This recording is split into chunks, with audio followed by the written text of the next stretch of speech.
Sir తెలంగాణలో రాజకీయం అంతా ఫోన్ ట్యాపింగ్ చుట్టూ తిరుగుతుంది. మీ ఫోన్ ఎప్పుడైనా ట్యాపింగ్ అయినా ఏమైనా ఎక్స్పీరియన్స్ ఉన్నాయా? అసలు ఈ ఫోన్ ట్యాపింగ్ కేసుని ఎక్కడికి వరకు తీసుకెళ్లాలనుకుంటున్నారు సార్?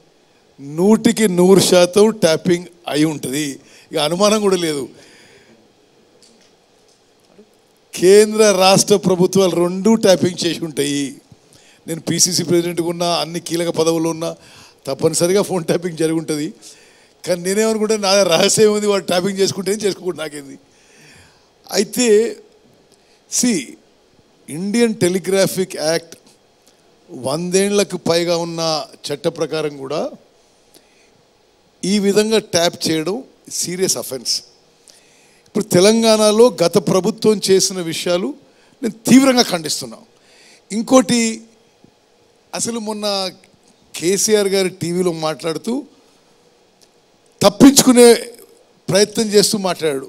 ఎవరో ఏం చేసినో నాకేం తెలుసు, వాళ్ళు ఎవరో ఫోన్ ట్యాపింగ్ చేసినట, చేసిన వాళ్ళు ఇబ్బంది పడాలి అనే విధంగా మాట్లాడుతున్నాడు. అంటే ఆ డీజీపీఓ ఐజీపీఓ ప్రభాకర్ రావుకి ఉత్తమ్ కుమార్ మీద, రేవంత్ రెడ్డి మీద, కోమటిరెడ్డి మీద ఏం కక్ష లేదు కదా. మా ఫోన్ ఎందుకు ట్యాప్ చేసిండ్రు? అదిగాక ఫోన్ ట్యాపింగు, ఫోన్ హ్యాకింగు, ఇళ్లలో బగ్స్ పెట్టడము, ఈ level of snooping is violation of all Indian లా. నేనైతే సరే, నేను I'm not directly involve with ఏం జరుగుతున్న ప్రక్రియ మాత్రం. నేనైతే గవర్నమెంట్కి, ముఖ్యమంత్రికి సలహా ఇచ్చి అయితే ఈ విషయంలో చాలా సీరియస్గా తీసుకోవాలి.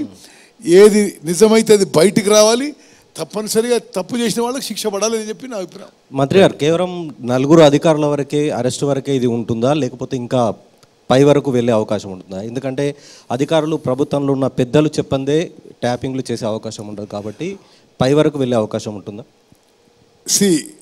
100% నేను మీతో ఏకీభవిస్తున్నా. ఎట్లంటే, ఏ ప్రణీత్ రావుకో, భుజంగరావుకో మా ఫోన్లు ట్యాప్ చేయడం, మా ఇంట్లో బగ్స్ పెట్టడం, ఫోన్లు హ్యాకింగ్ చేయడం, ఈమెయిల్స్ హ్యాకింగ్ చేయడం, వ్యక్తిగత సంభాషణ వినడం, వాళ్ళకి ఏమవసరం?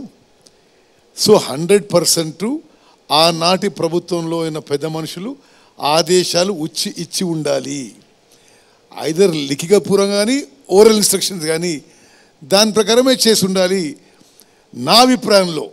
ఓకే, నాకు మీరు అన్నది నాకు ఇంకా డీటెయిల్స్ తెలియదు, అంటే నాకు శాఖకు సంబంధం లేదు, నాకు ఎవరు బ్రీఫ్ కూడా చేయలేదు. బట్ ఏం జరిగినా అది నిజం బయటికి రావాలి, తప్పు చేసిన వాళ్ళకి శిక్ష పడాలి. అరెస్ట్ అయిన నిందితులు ఒక మాట చెప్పడం జరిగింది, బీఆర్ఎస్ సుప్రీమో చెప్పడం వల్ల మేము చేసామని చెప్పారు. అంటే మీరు విచారణలో అక్కడికి వెళ్తారా? సో ఇప్పుడు